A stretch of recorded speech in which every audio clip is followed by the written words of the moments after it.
Hi all, welcome to video 4 of the LangChain playlist, genai using LangChain. So this is part 1 where we'll be starting with the introduction to components of LangChain. Okay, I'll give you a short introduction to all the components of LangChain maybe in this video and the next video, and after that we'll start with the actual coding, okay, using LangChain. Okay.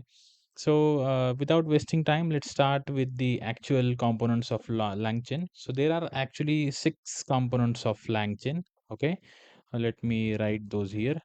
Components of LangChain. Okay, so the first component is the models component. Okay, second is prompts. Okay, third component is chains. Okay, fourth is memory. Okay, what is all those components, I'll let you know in next this and the next videos. Okay, then indexes. Okay, and the sixth one is agents. Okay, so these are 6 components of langchain as of now, and in this video we will start understanding what are models in langchain. Okay, models in langchain. So basically models in langchain are interfaces. Okay, we can call them interfaces using which we can interact with AI models. We can interact with AI models. We can call LLMs. Okay, so now we know from previous video that the OpenAI companies, they have kept their LLM on their servers and created the API, right? So that these LLMs can be used, or we can any user in the world can hit these LLMs. Okay, so and after we hit them, we can send the query, we can and we can get the response. Okay, due to this API, we don't need to run the LLM in our machine. We don't need to store, okay, or manage or maintain the LLM in our server or our machine, right? We just need to hit the API. Okay.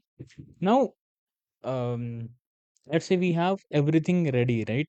We have LLM API keys and all that stuff. I'll let you know, right? Everything is ready, and now we need to develop the code and develop the code for our application. Okay, now, basically, different LLM providers wrote their API in different ways, right? For example, let's say LLM model 1, right? LLM model 1, right? And LLM model 2, right? So, and n number of LLM models. So, what has happened is the way to interact with these two models is totally different, right? So, if we need to communicate with different LLM models, we need to change a lot of code, right? A lot of amount of code without LangChain, okay? Without LangChain models, okay? I'll show you the sample code I have kept here in, okay, in Databricks. If you see, let's say first I want to interact with, for example, let's say I'm interacting with let's say ChatOpenAI, right? OpenAI model. Okay. Now this is the code I have copied from so I can say ChatGPT, right? So if you see, I have to import the from OpenAI, import OpenAI, right? Then I have to create a client which is having the OpenAI API key, and in the response, the code is client.chat.completions.create. Okay, I'll enter the model messages. Okay, the system message I'm adding, user query I'm adding, and the query is what is the need of LangChain. Forget about temperature and all that stuff. We are going to learn that, right? And to get the response, what I have to do, response.choice.message.content, and it will give me the response that what is the need of LangChain. It will give me some output, right?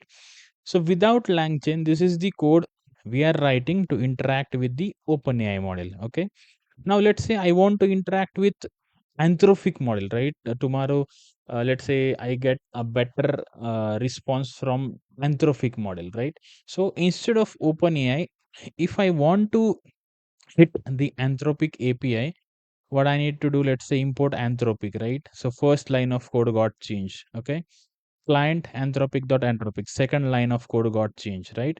The third line response equals to, right? This also has got changed. If you can see client.message.create, right? And print response.context.text, right? So if you see here, the entire code we had to change, right? If I want to do a small change in my code, if I want to interact with some other LLM, right, I need to change the full code, right? But with uh, langchain models, they have fixed the interface, right, to interact with any model. We can interact with any model with small changes in the code, okay? And this is very small code. We might have big code in our application actually, right? So in such a small code, if I need to change, right, almost everything in the code, right, it is very difficult, okay? So langchain models have have brought a consistency, right, consistency in interacting with any LLM model in the world, right, with changing small, I mean, with changing small amount of code, right? We will see couple of examples, okay, so that, I mean, you will also get the feel that um, we are, learning some coding, okay? So the first thing what I'll do is hitting, let's say, databricks open model, right, open source model. Let me hit the databricks open source model, okay? So what I have to do, from databricks, okay, underscore langchain, import chat databricks, right? I'm just importing the free model chat databricks, okay? Now chat, let's say, databricks model to use, okay? Which chat model I'll use? It is chat databricks, okay? The model is, just a second, I have that model stored somewhere over here, okay? This is the model I'm going to interact with, okay? So model equals to this, right? This is the model I'm going to interact with. Let me write a user query here. User query equals to let's say, let's consider what is capital of France, okay, whatever it has given, right? And what I'll do, result equals to um, chat databricks model to use, or let me just put chat model to use, that's all. Chat model to use, right? Chat model to use dot invoke, okay? And I'll just pass on user query here, okay? User query, okay? And we'll print the result, print result, right? Now this is, see, this is open source model, okay? It is free. You don't need to, I would say, put any API key over here, right? And that's why it is like this, okay? Now here are two things in the result, I think, content and usage metadata. So what we'll do, we'll just print the content, okay? Content, right? Result dot content. See the output, okay? The capital of France is Paris, okay? Fine. So this is how we will interact with, I would say, um, the free chat databricks, free databricks model, right? Databricks schema 312b. Now let's say I want to interact with OpenAI model, right? What I'll do, from langchain, okay, langchain underscore OpenAI, okay, I'll just import chat OpenAI because I want to interact with OpenAI model. Let me comment out this code, okay? And what I have to do, instead of chat databricks, I'll just put chat, okay? I'll just replace this code, okay? So let me put it here. Instead of chat databricks, I'll open chat OpenAI, the model that I'm going to use. For example, this model I'm going to use, okay? This model, okay? And as this is the uh, paid model, right? This is the paid model. I'll just enter the API key, right? That's all. Let me hit this model. Let me comment this one, okay? That's all. You just, what has happened? Okay, I have to give a comma here. Fine. Okay. So the thing is, it has given the answer Paris, right? So answer is going to change based on which model you are going to use, right?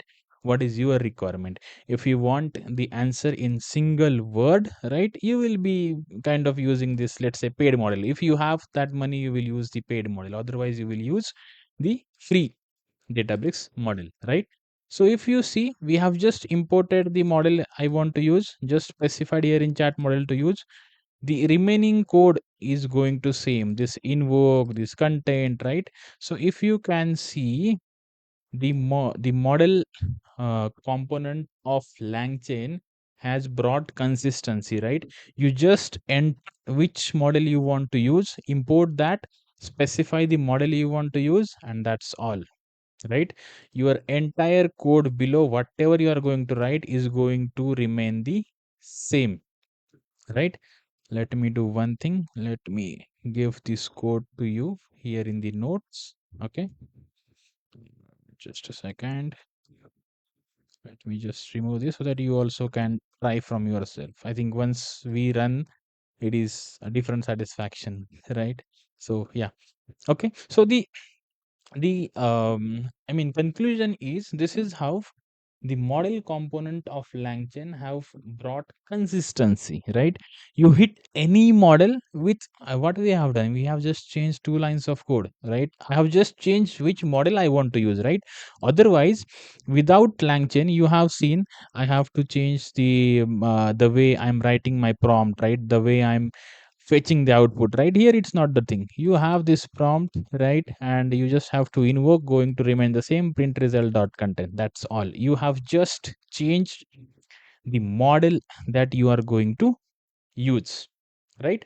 So that is the importance of, I would say, the model component. Okay, the model component of langchain. Okay, they have brought consistent interfaces. Okay, now in langchain, we can communicate with two types of models. Okay, let's say two types of AI models, two types of AI models. Okay, inside models also we have two types. Okay, the first type is language models.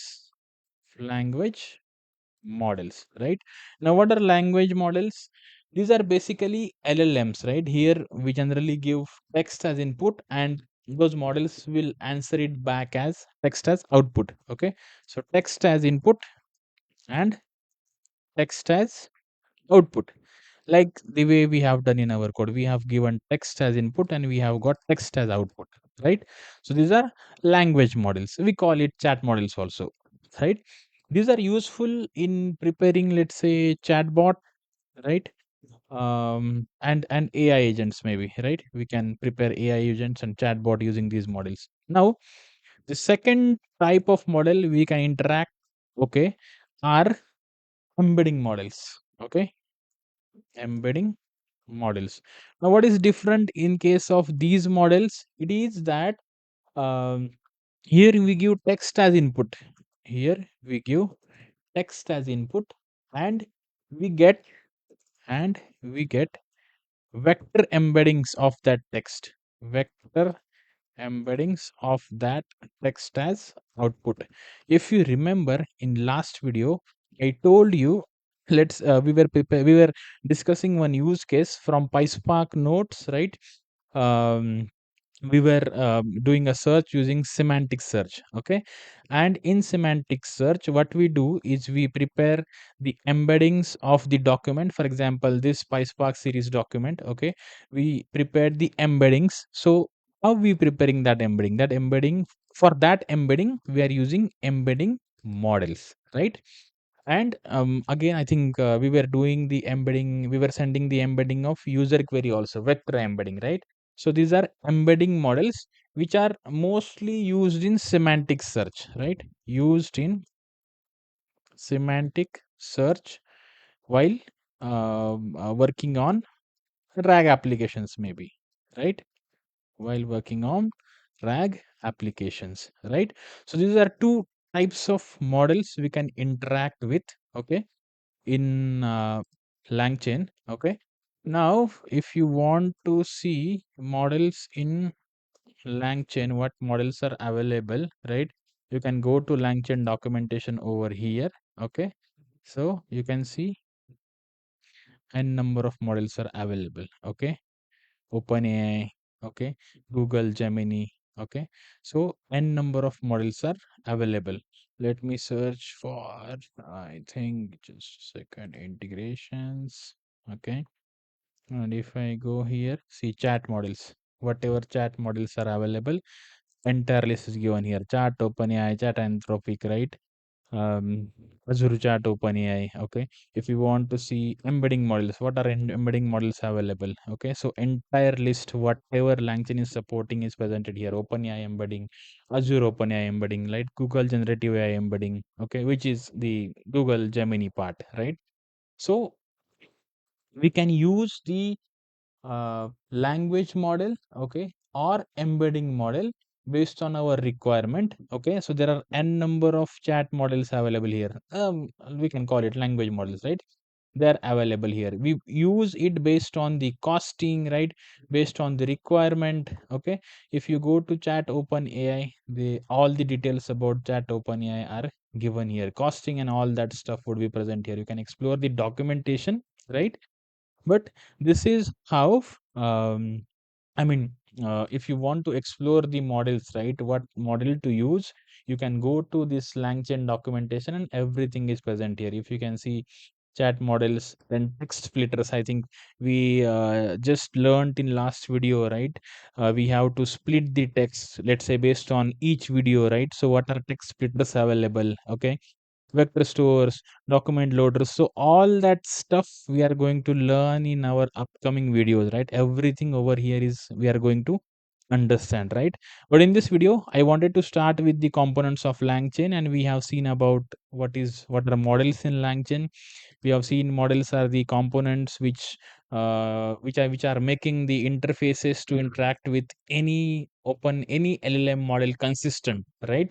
And there are two types of those models: language models and embedding models, right? Fine, that's all. I think this is where we have started with little, I mean, we have done little amount of code, small code. You might not understand this now, right? But I think from video 6 or 7, we will be going to understand this in details, right? Each and everything we are going to understand, right? Fine. That's all for this video. In the next video, we will see the remaining components of LangChain, and after that, we'll start with basic coding in LangChain, and then we will move to all the components coding, right? We will understand all the details about those components. Okay, how to code them, how to use them, what are the use cases we can use all those components, right? Everything. Fine. That's all from me. Thank you so much. I'll see you in the next video.